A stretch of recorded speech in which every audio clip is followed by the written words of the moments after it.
L'écrasante victoire de Donald Trump aux États-Unis témoigne enfin d'un recul du mouvement wokiste, car comme vous le savez, le mouvement wokiste est très très fort là-bas. Il a infiltré les universités et d'ailleurs tous les lieux publics. C'est pareil en France, mais il a aussi parlé d'immigration, d'insécurité. Il a dit par exemple des choses qui ont pu faire sourire, mais qui étaient une vérité, en disant que notamment Dieu avait inventé deux genres, l'homme et la femme, et qu'il n'y avait pas d'autre genre. Vous n'avez peut-être pas repéré, mais encore une fois, il y a tout un tas de choses du type des toilettes non genrées, et ça va de toilettes non genrées à des demandes complètement farfelues, notamment de plus en plus jeunes, un entrisme à l'école avec le fait qu'on dise aux jeunes que dès l'enfance, à travers des cours d'éducation, comme vous le savez, vous pouvez changer de genre si tu ne te sens pas bien dans ta peau de petit garçon, tout ça, tu peux devenir une fille parce que c'est ta liberté de petit enfant de décider. Enfin, toute cette idéologie. Non, mais le wokisme n'existe pas. Et surtout, c'est un fantasme de l'extrême droite. C'est ça qui est le plus drôle. C'est-à-dire que l'extrême droite... Non, mais le wokisme est un fantasme d'extrême droite, comme l'islamo-gauchisme est un fantasme d'extrême droite, comme l'immigration et l'insécurité étaient des fantasmes d'extrême droite. Ils sont dans le déni constant pour après le reconnaître 20 ans après. Donc voilà, c'est le discours habituel de l'extrême gauche médiatique. Je suis d'accord avec vous, c'est le principal enseignement de la victoire de Trump, c'est la défaite du wokisme.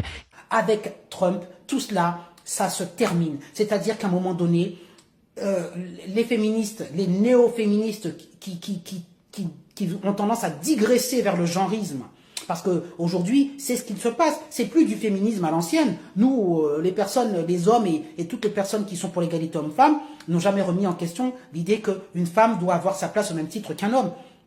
Mais quand on demande à une femme de posséder une verge et qu'elle peut posséder une verge et faire croire à une femme qu'une femme peut être un homme et inversement, eh bien, ce sont des valeurs que le peuple ne tolère plus. Et évidemment, lui, il met en avant les valeurs chrétiennes, les valeurs traditionnelles, les valeurs de la famille. Vous avez vu, là, la famille de Trump, là, ils sont au complet. Et ils fêtent la victoire ensemble. Et ils sont pour des valeurs traditionnelles. Alors évidemment, ça fait chier la gauche qui veulent des hommes déconstruits, hein, c'est ce qu'a dit Sandrine Rousseau. On veut déconstruire, c'est-à-dire que il faut arrêter avec l'image de l'homme viril. Mais qu'est-ce qu'il représente si ce n'est l'image de l'homme viril, Monsieur Trump? C'est ce qu'il représente et c'est ce que l'on veut. On veut des hommes qui soient des hommes et on veut des femmes qui soient des femmes. Et ça ne veut pas dire pour autant que l'on méprise la femme parce qu'elle est une femme et un homme parce qu'il est un homme.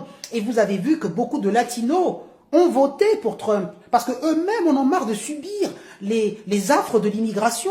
Ils subissent les affres de l'immigration avec les drogues et tout ça, toute l'insécurité que nous connaissons à Paris. Vous avez vu ce qui s'est passé à Grenoble, ils connaissent tout ça aux États-Unis et ils voient bien que ça vient par l'immigration également. Et ils ont tous un sentiment de patrie et de nationalisme et ils veulent tous rester américains. Ils ne veulent pas être anglo-saxons. La gauche veut censurer la liberté d'expression.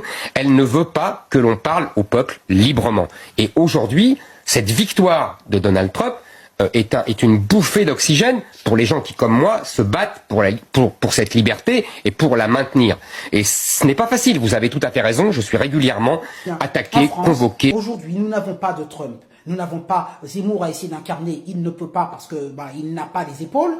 Vous avez Le Pen qui a tendance à adoucir son discours au point que elle essaie de, parce qu'elle a compris qu'en France on n'était pas prêt. Hein, les médias mainstream font un tel lobbying, mais aujourd'hui, je vous donne rendez-vous en 2027 et je vous parie qu'en 2027, les médias mainstream à nouveau vont réessayer, France 2 et compagnie, de nous diaboliser la droite.